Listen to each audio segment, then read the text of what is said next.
Hello everyone. Today's topic is water pollution, types and its causes. So in this class we will learn what is water pollution, what are the types of water pollution and mainly what causes of water pollution. So please watching till the end of my video. Welcome back once again in your tutorial. This is Nausin and you are watching Educational Support. If you like this video, then press a subscribe button and the bell icon right next to it. And you have turned on all the notifications on your phone so that you don't miss a single video. So let's get started.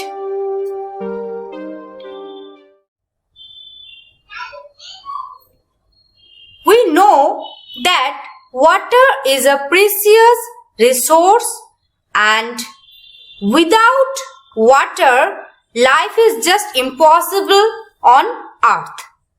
Water is getting polluted day by day due to careless excessive use so that the percentage of available drinking water is reducing. Water is vital to the existence of all living organisms, but this valued resource is increasingly being threatened as human pollutions grow and demand more water of high quality for domestic purposes and economic activities.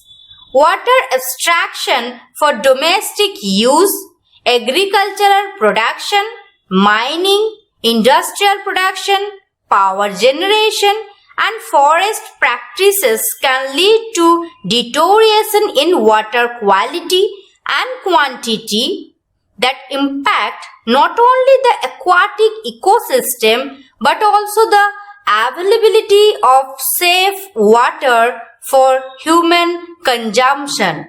So it is now generally accepted that aquatic environments cannot be perceived simply as holding tanks that supply water for human activities.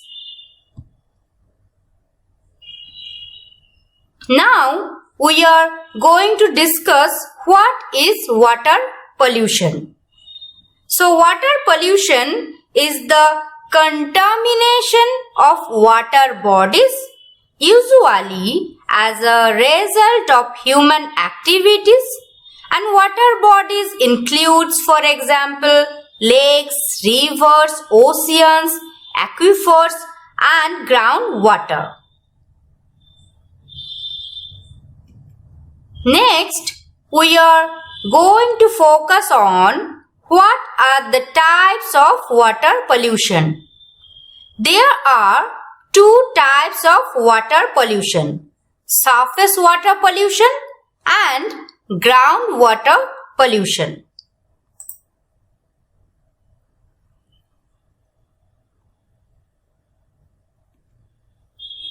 So first one is surface water pollution.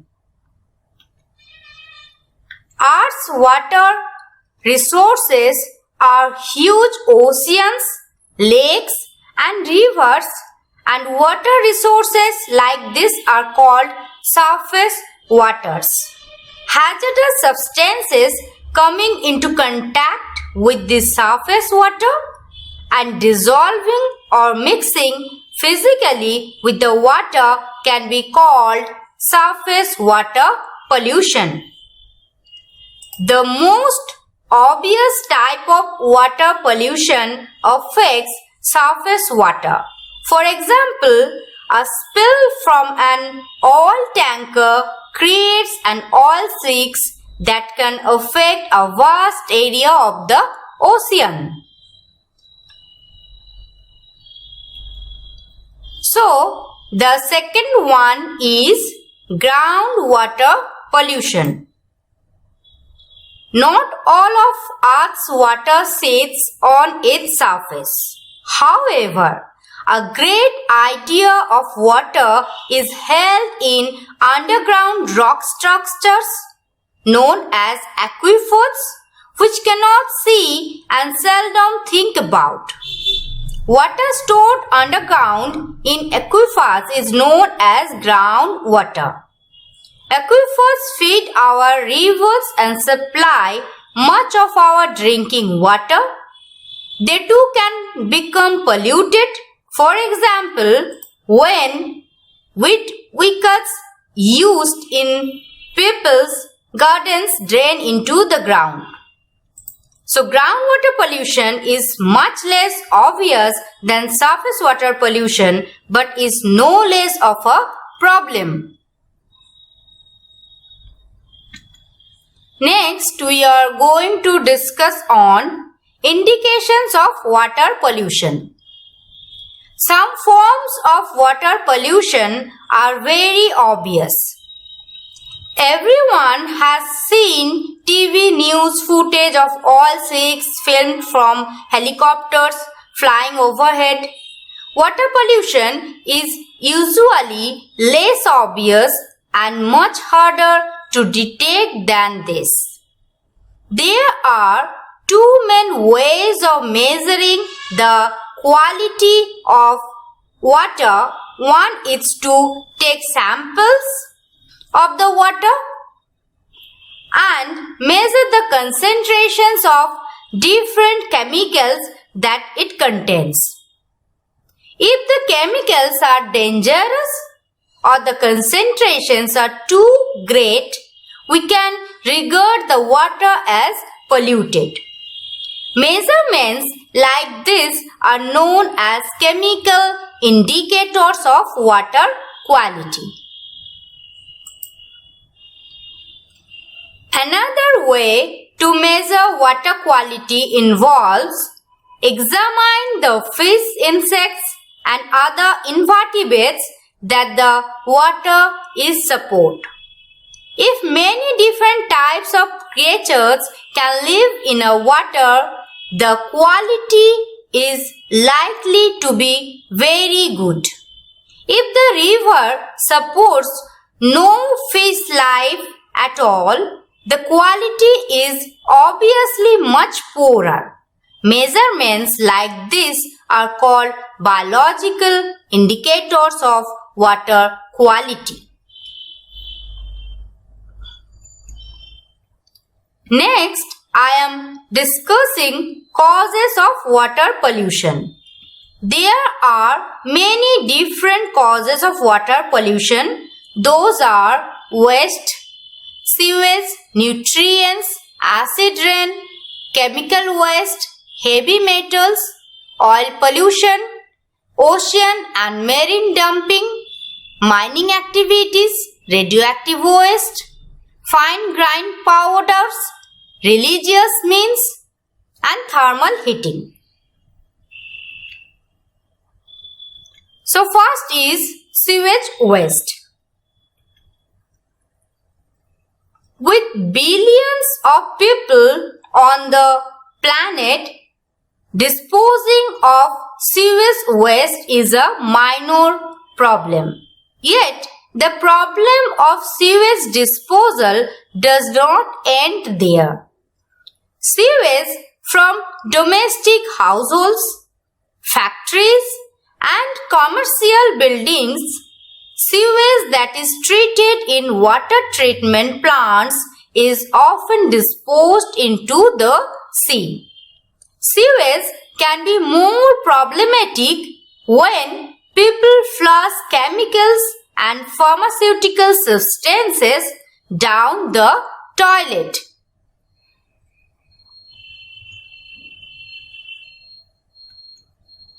Next is nutrients. Suitably treated and used in moderate quantities, sewage can be a fertilizer. It returns important nutrients to the environment such as nitrogen and phosphorus, which plants and animals need for growth. The trouble is, sewage is often released in much greater quantities than the natural environment can cope with. Used by when farmers use chemical fertilizers to the soil to add more nutrients, which drain into rivers and seas and add to the fertilizing effect of the sewage. As a result, a massive increase in the growth of algae or plankton in oceans, lakes or rivers.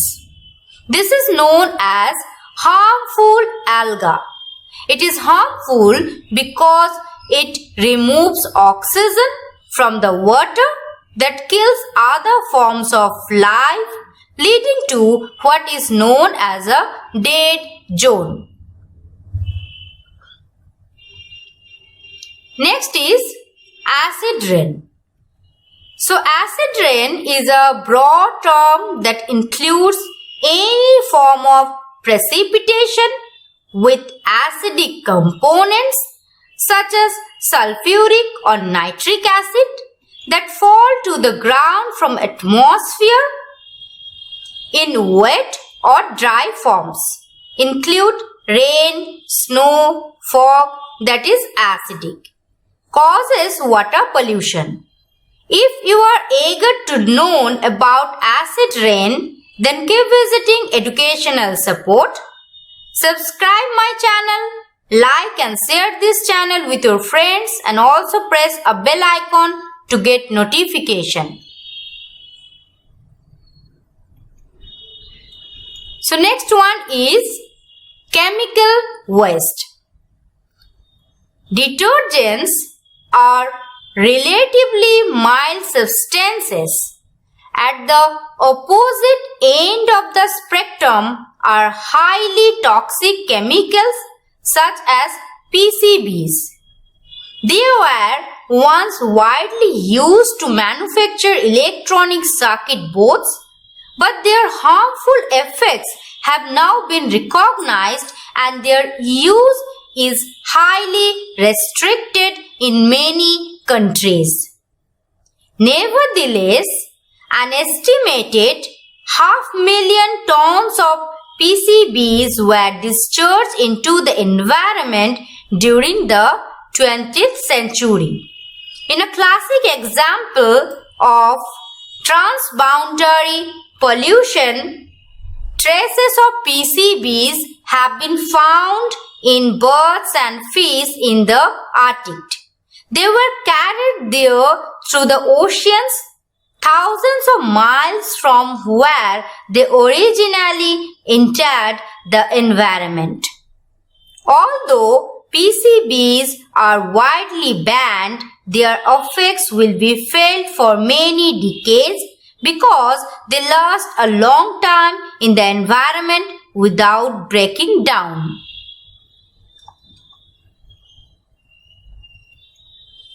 Next one is heavy metals. So another kind of toxic pollution comes from heavy metals such as lead, cadmium and mercury. Lead was once commonly used in gasoline, that means petrol, though its use is now restricted in some countries. Mercury and cadmium are still used in batteries, though some bands now use other metals instead. Until recently, a highly toxic chemical called TBT was used in paints to protect boats from the ravaging effects of the oceans. And ironically, however, TBT was gradually recognized as a pollutant. Boats painted with it were doing as much damage to the oceans as the oceans were doing the boats. The best known example of heavy metal pollution in the oceans took place in 1938 when a Japanese factory discharged a significant amount of mercury metal into the Minamata Bay, containing the fish stocks there. It took a decade for the problem to come to light. By that time, many local people had eaten the fish and around 2,000 were poisoned. Hundreds of people were left dead or disabled. Next cause is radioactive waste. So, people view radioactive waste with great alarm and for good reason. At high enough concentrations, it can cause cancers and other illness. The biggest sources of radioactive pollution in Europe are two factories that reprocess waste fuel from nuclear power plants, the northwest coast of Britain and the north coast of France. Both discharge radioactive waste water into the sea, which ocean currents then carry around the world. Countries such as Norway, which lie downstream from Britain, receive significant doses of radioactive pollution from Sellafield. So viewers, if you enjoyed this video or learned anything, then press a like button and don't forget to subscribe. If you anyone missed my previous videos, then visit my YouTube channel Educational Support.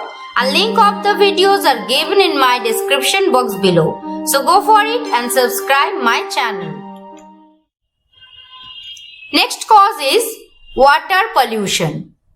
So when we think of ocean pollution, huge black oil slicks often spring to mind, yet these spectacular accidents represent only a tiny fraction of all the pollution entering our oceans, even considering oil it by itself. Tanker spills are not as significant as they might seem. Only 12% of the oil that enters the oceans comes from tanker accidents. Over 70% of oil pollution at sea comes from routine shipping, and from the oil people pour down drains on land. However, what makes tanker spills so destructive is the sheer quantity of oil they release at once. In other words, the concentration of oil they produce in one very localized part of the marine environment. The biggest oil spill in recent years occurred when the tanker broke in Alaska in 1989. Around 12 million gallons of oil were released.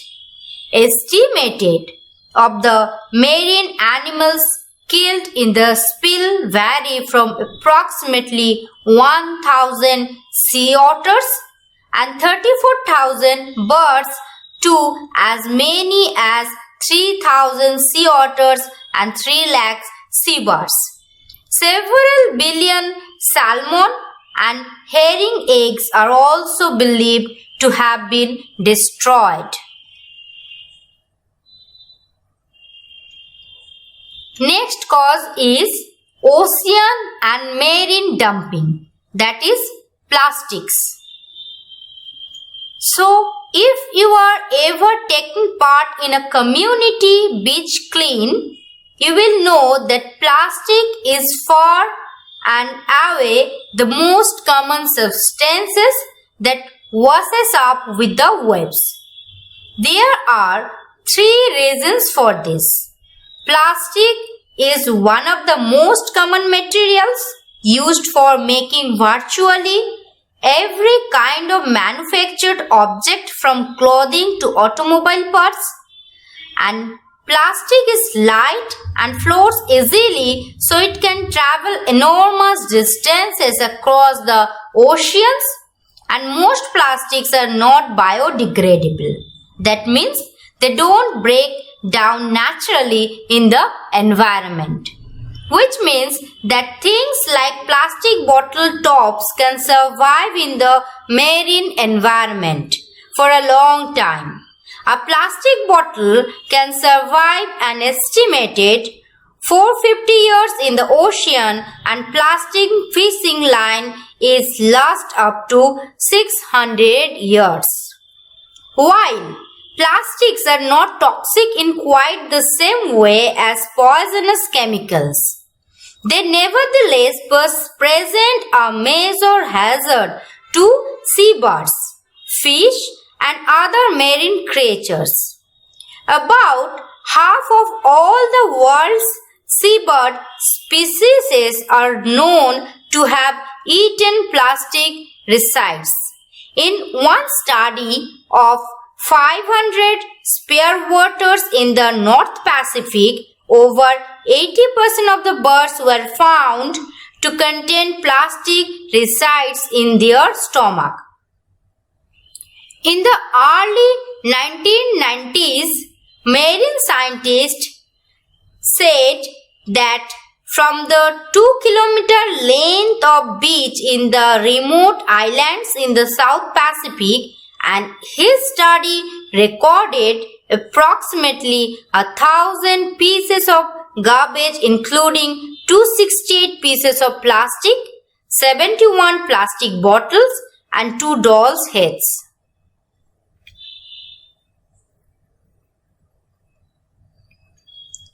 So next one is mining activities. Mining is the process of coursing the rock and extracting coal and other minerals from underground. These elements, when extracted in the raw form, contains harmful chemicals and can increase in the amount of toxic elements when mixed up with water, which may result in health problems. Other forms of pollution, that is thermal heating. These are the most common forms of pollution, but by no means the only ones.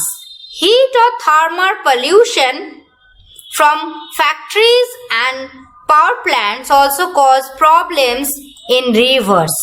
By rising the temperature, it reduces the amount of oxygen in the water, thus also reducing the level of aquatic life that the river can support. So next is fine grinded powders.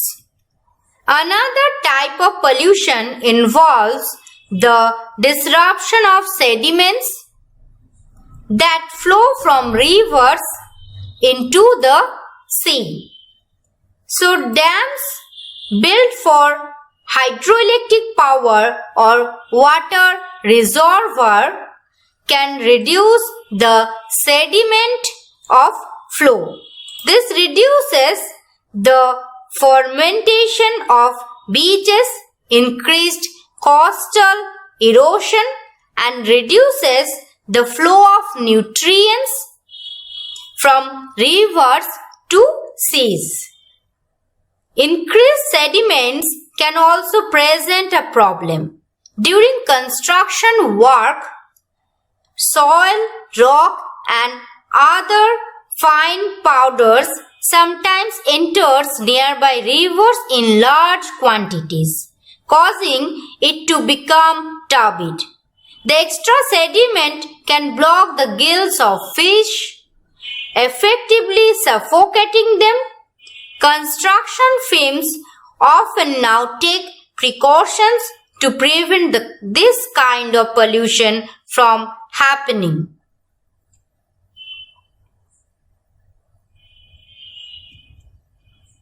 Next is Religious means religious festivals contaminated water. As a result, reduced percentage of drinking water, bathing, swimming in the water. That's why water must be polluted. Basically, by this process, humans are polluted water.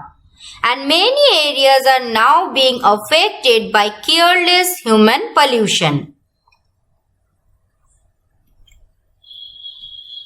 So check your progress. Number 1 is, what is water pollution?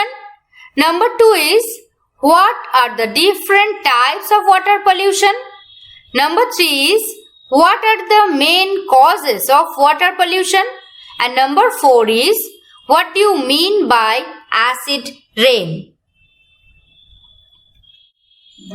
I hope you enjoyed this lecture. So keep watching and keep learning. In the comment section, you can tell me how satisfied are you with this class, and then please put down a comment under this video. Please this will help me to improve better. So subscribe my channel, like and share this with your friends, family, and press a bell icon right next to it. Happy watching.